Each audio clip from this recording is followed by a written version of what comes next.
Hello दोस्तों, कैसे हैं आप सभी। उम्मीद करता हूँ आप सभी स्वस्थ होंगे और आपकी पढ़ाई भी बहुत ही अच्छी चल रही होगी। आज है 16 नवंबर 2022।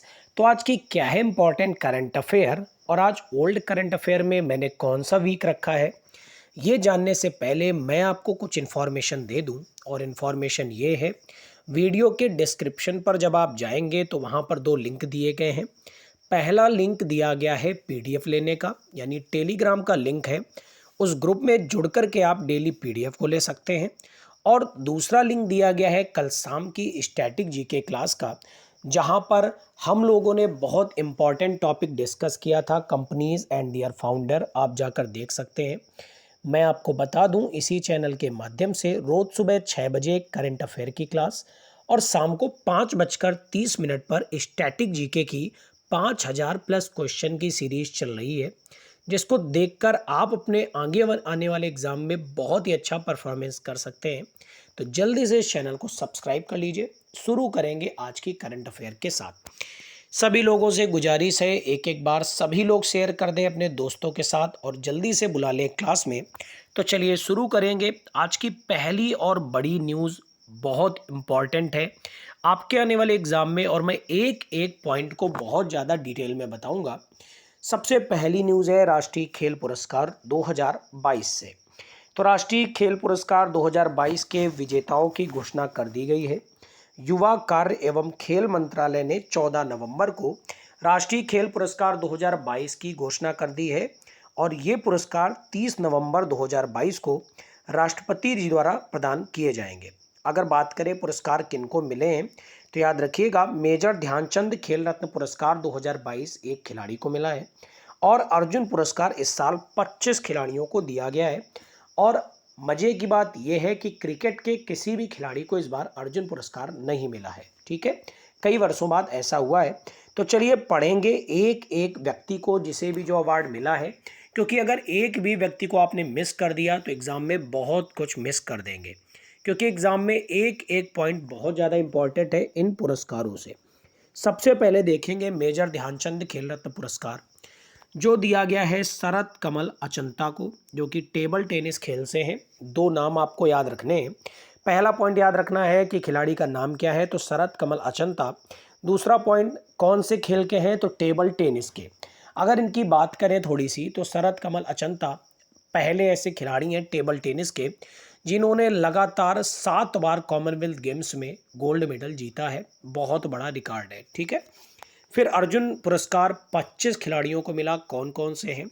पहली है सीमा पूनिया एथलेटिक्स से, एल्डोहॉस पॉल एथलेटिक्स से। एल्डोहॉस पॉल ने कॉमनवेल्थ गेम्स में गोल्ड मेडल भी जीता था, आपको याद होगा। अविनाश मुकुंद साबले, ये भी एथलेटिक्स से। तो चीज़ों को लिंक कर करके याद करेंगे तो ज़्यादा अच्छे से याद होगा। 3 एथलेटिक्स के खिलाड़ी हैं, पहली सीमा पूनिया है, दूसरे एल्डोहॉस पॉल हैं और तीसरे अविनाश मुकुंद साबले। फिर है बैडमिंटन के 2 खिलाड़ी, पहले हैं लक्ष्य सेन यानी कॉमनवेल्थ के गोल्ड मेडलिस्ट और दूसरे हैं एच.एस. प्रणय। ये दोनों खिलाड़ी बैडमिंटन के हैं जिनको अर्जुन अवार्ड मिला है। उसके बाद 2 बॉक्सिंग से हैं, अमित पंघाल और निकाहत जरीन। निकाहत जरीन ने गोल्ड मेडल जीता था कॉमनवेल्थ में, आपको याद ही होगा। तो अमित पंघाल और निकाहत जरीन ये बॉक्सिंग से हैं। फिर 2 खिलाड़ी चेस के भी हैं, भक्ति प्रदीप कुलकर्णी और रमेश बाबू प्रज्ञानंदन। ये दोनों चेस के हैं। ठीक है, आर प्रज्ञानंदन और भक्ति प्रदीप कुलकर्णी। एक खिलाड़ी हॉकी के हैं, दीप ग्रेस इक्का।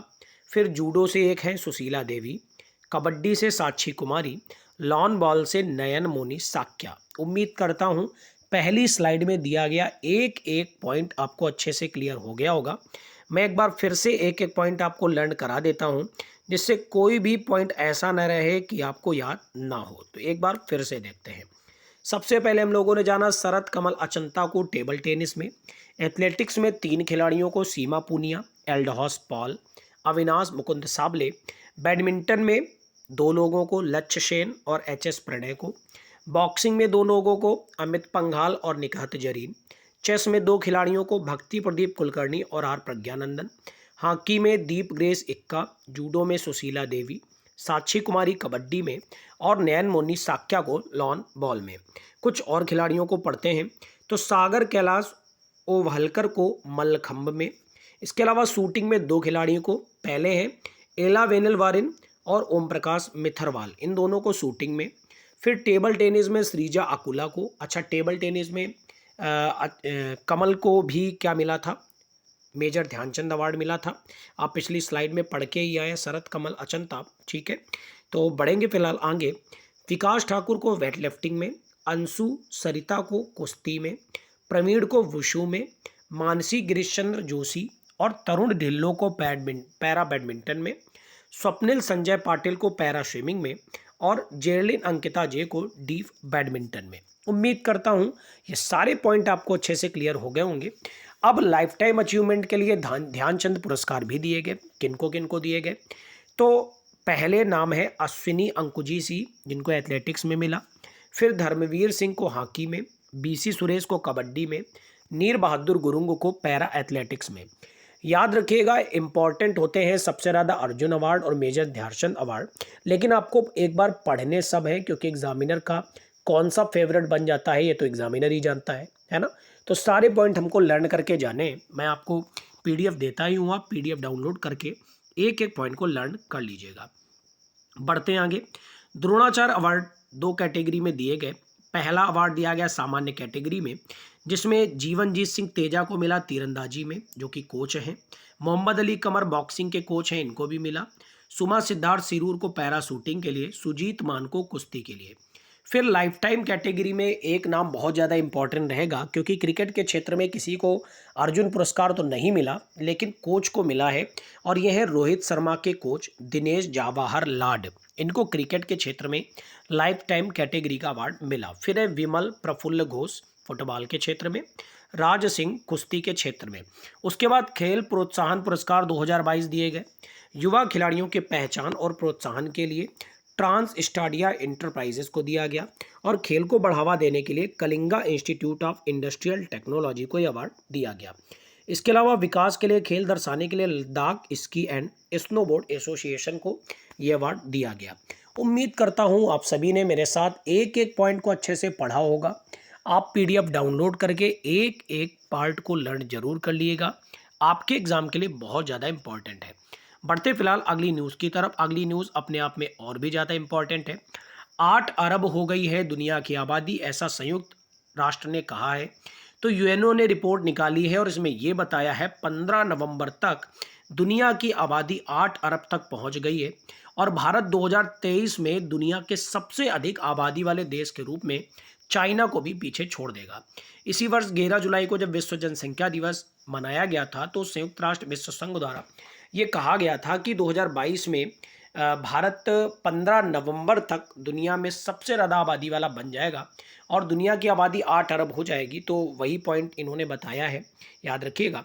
और ये भी बताया गया है कि 1950 के बाद पहली बार 2020 में वैश्विक जनसंख्या वृद्धि दर 1% से नीचे गिर गई है। तो इम्पॉर्टेंट रहेगा आपके एग्जाम के लिए।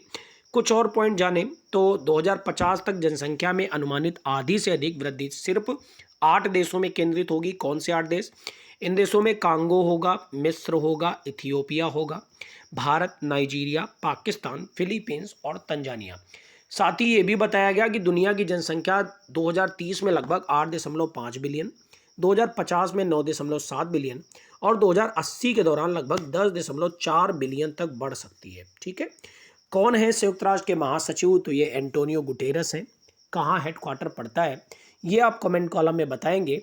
इसके अलावा ये जितने देश यहाँ पर लिखे हैं ना, कांगो हो गया, मिस्र, इथियोपिया, नाइजीरिया, फिलीपींस, पाकिस्तान और तंजानिया, इनकी राजधानियाँ क्या हैं आप कमेंट कॉलम में बताएंगे। बढ़ेंगे फिलहाल हम लोग अगली न्यूज़ की तरफ। अगली न्यूज़ है क्रिकेट के 2 चहेते खिलाड़ी, पहले हैं विराट कोहली और दूसरे हैं सूर्य कुमार यादव।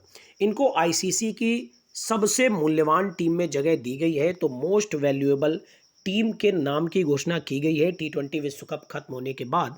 तो भारत से 2 खिलाड़ियों को इस लिस्ट में शामिल किया गया है, और पहले हैं विराट कोहली और दूसरे हैं सूर्य कुमार यादव। इस टीम में 6 अलग अलग देशों के खिलाड़ियों को जगह मिली है, जिन्होंने ICC men's T20 world cup 2022 में बहुत ही अच्छा परफॉर्मेंस किया था।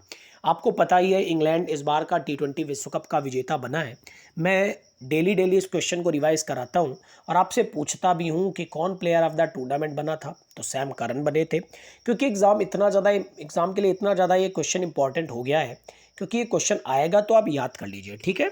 तो क्या टीम है, आइए पूरे नामों को एक बार पढ़ लेते हैं। एलेक्स हेल्स, जॉस बटलर, इसके अलावा विराट कोहली, सूर्य कुमार यादव, ग्लेन फिलिप, सिकंदर रजा, शादाब खान, सैम करन, देखिए वही सैम करन है जिनको मैन ऑफ द टूर्नामेंट मिला है, Anrich Nortje, Mark Wood, Shaheen Shah Afridi. तो याद रखिएगा, भारत से 2 खिलाड़ियों को इस लिस्ट में शामिल किया गया है। बढ़ते फिलहाल अगली न्यूज़ की तरफ। अगली न्यूज़ है, स्लोवेनिया देश की पहली महिला राष्ट्रपति चुनी गई हैं। इनका नाम है नताशा पर्क मूशर। तो नताशा पर्क मूशर को यूरोपियन देश स्लोवानिया की पहली महिला राष्ट्रपति के रूप में चुना गया है। राष्ट्रपति चुनाव के लिए हुए रन ऑफ में देश के पूर्व विदेश मंत्री एंजे लोगर को इन्होंने हराया है।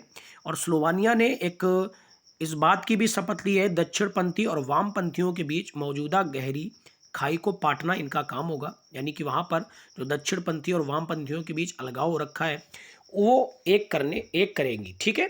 तो नताशा पार्क मूसर का नाम याद रखिएगा, स्लोवेनिया की पहली महिला राष्ट्रपति चुनी गई हैं। आप कमेंट कॉलम में बताएंगे कि स्लोवेनिया की कैपिटल क्या है। बढ़ते फिलहाल अगली न्यूज़ की तरफ। आज की आखिरी न्यूज़ है, आपको पता है गोवा में 53वें भारतीय अंतर्राष्ट्रीय फिल्म महोत्सव चल रहे हैं, जिसमें सत्यजीत रे लाइफ टाइम अचीवमेंट अवार्ड से सम्मानित किया गया है स्पेनिश फिल्म निर्देशक और लेखक कार्लोस सौरा को। तो इम्पॉर्टेंट रहेगा आपके एग्जाम के लिए बहुत ही ज़्यादा कि 53वें भारतीय अंतर्राष्ट्रीय फिल्म महोत्सव में सत्यजीत रे लाइफ टाइम अचीवमेंट अवार्ड से किसे सम्मानित किया जाएगा। तो ये स्पेनिश फिल्म निर्देशक और लेखक हैं, इनका नाम है कार्लोस सौरा। तो ये थी आज की कुछ इंपॉर्टेंट न्यूज़, उम्मीद करता हूँ आपको पसंद आई होगी। बढ़ते हैं इस वीडियो के सबसे इंटरेस्टिंग पार्ट की तरफ, जो कि है ओल्ड करंट अफेयर का रिवीजन। तो आज अगस्त का सेकेंड पार्ट कंप्लीट हो जाएगा, यानी सेकेंड वीक कंप्लीट हो जाएगा। कल से शुरू करेंगे अगस्त के 3rd वीक का रिवीजन। तो चलिए रिवीजन की तरफ बढ़ते हैं। सबसे पहला पॉइंट, भारत छोड़ो आंदोलन की 80 नंबर की वर्षगांठ मनाई गई 8 अगस्त को। किस एक ईयर में भारत छोड़ो आंदोलन हुआ था, कमेंट कॉलम में बताएंगे। भारतीय सेना ने किस सागर में सर्विलांस मिशन शुरू किया, तो अरब सागर में। किस सदन में वन्यजीव संरक्षण संशोधन विधेयक 2021 पारित किया गया, तो लोकसभा में। पुस्तक लॉन्च करी गई द लाइट वी कैरी, इसकी लेखिका है मिशेल ओबामा। मिशेल ओबामा के बारे में आप चर्चित ही हैं, आप जानते ही हैं। लॉन्च पुस्तक do different the untold Dhoni, इस पुस्तक के लेखक कौन है, तो अमित सिन्हा और जॉब भट्टाचार्य। साल 2022 में भारत भूषण पुरस्कार से किसे सम्मानित किया गया, तो सौम्या मालवीय को। राष्ट्रीय हथकरघा दिवस 7 अगस्त को मनाया जाता है। किस राज्य में भारत और अमेरिका की सेना उड़ाह युद्धाभ्यास में हिस्सा लेगी, तो उत्तराखंड। द लाइन नामक दुनिया का पहला वर्टिकल शहर कहाँ स्थापित किया जाएगा, तो सऊदी अरब में। कैबिनेट सचिव राजीव गाबा की सेवाओं को कितने साल के लिए बढ़ा दिया गया, 1 साल के लिए। इसके अलावा कॉमनवेल्थ गेम 2022 में दीपक पुनिया ने कुश्ती में कौन सा पदक जीता, तो स्वर्ण पदक जीता। मेरे कुछ क्वेश्चंस रहेंगे यहाँ पर। आपने यहाँ पर पढ़ा कैबिनेट सचिव के बारे में, राजीव गाबा हैं, तो आपको कमेंट कॉलम में कुछ एक सचिव बताने हैं, ध्यान से सुन लीजिए। आपको राजस्व सचिव बताना है, आपको विदेश सचिव बताना है, आपको गृह सचिव बताना है, आपको वित्त सचिव भी बताना है। तो ये 4 सचिव आप कमेंट कॉलम में बताएंगे। बढ़ते इस वीडियो के सबसे इंटरेस्टिंग पार्ट की तरफ, क्विक रिवीजन। तो सबसे पहले हम लोगों ने राष्ट्रीय खेल पुरस्कार के बारे में पढ़ा, जिसमें 25 लोगों को अर्जुन पुरस्कार, 1 लोगों को मेजर ध्यानचंद पुरस्कार और द्रोणाचार्य पुरस्कार भी दिए गए। इसके बाद हम लोगों ने पढ़ा 15 नवंबर तक 8 अरब हो गई है दुनिया की आबादी, ऐसा संयुक्त राष्ट्र ने बताया है। इसके अलावा विराट कोहली, सूर्य कुमार यादव को आईसीसी की मोस्ट वैल्यूएबल टीम में जगह दी गई है। फिर हम लोगों ने पढ़ा नताशा पर्क मूशर स्लोवेनिया की पहली महिला राष्ट्रपति चुनी गई हैं। स्पेनिश फिल्म निर्देशक और लेखक कार्लोस सौरा को गोवा में 53वें भारतीय अंतर्राष्ट्रीय फिल्म महोत्सव में सत्यजीत रे लाइफ टाइम अचीवमेंट अवार्ड से सम्मानित किया जाएगा। इसके बाद हम लोगों ने ओल्ड करंट अफेयर को कवर किया। कैसी लगी आज की आपको क्लास, आप कमेंट कॉलम में बताएं। अपना सारा का सारा वर्क कमेंट कॉलम में करके बताएं। वीडियो को लाइक करें, ज़्यादा से ज़्यादा दोस्तों के साथ शेयर करें। आपका दिन मंगल में हो। सब्सक्राइब करें चैनल को। Thank you everyone, God bless you all.